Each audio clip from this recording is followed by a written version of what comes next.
Right, we're going to start off looking at some idioms. The definition of idiom: a group of words in a fixed order that have a particular meaning that is different from the meanings of each word on its own. Idioms may be used in both spoken or written language. As I said before, they have a different meaning from each individual word in the idiom.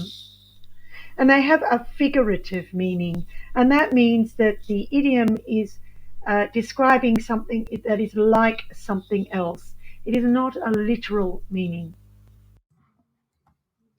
The first one is to rock the boat, and this means to do or say something that will upset people or cause problems. For example, she didn't want to rock the boat by mentioning the poor outcomes of the first study to her line manager.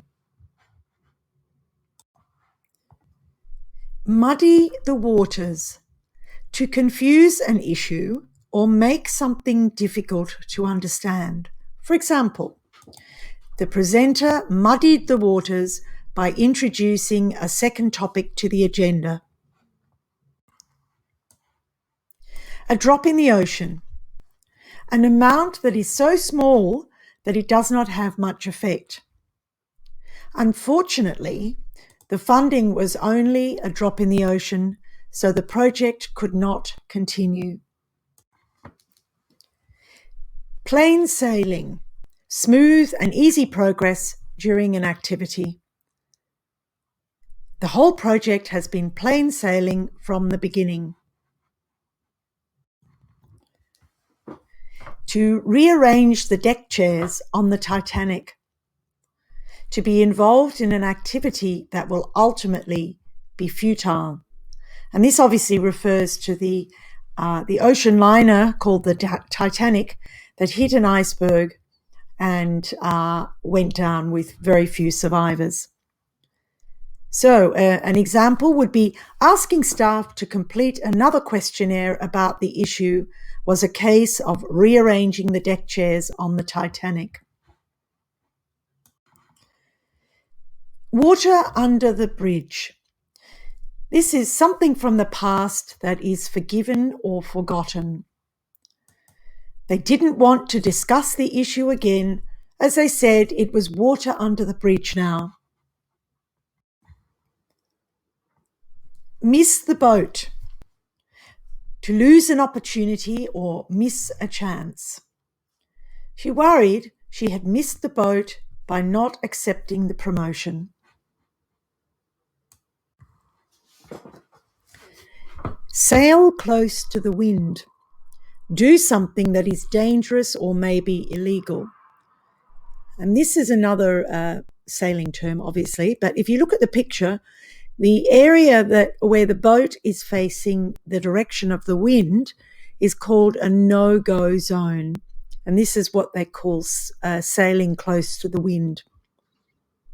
An example of this idiom would be the pharmaceutical company always sailed close to the wind but was never prosecuted. Keep your head above water. Just be able to manage, especially if you have financial troubles.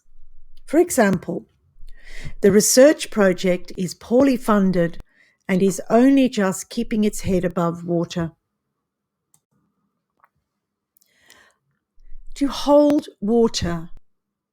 Seem to be reasonable. If you look at the picture, this really refers to a bucket.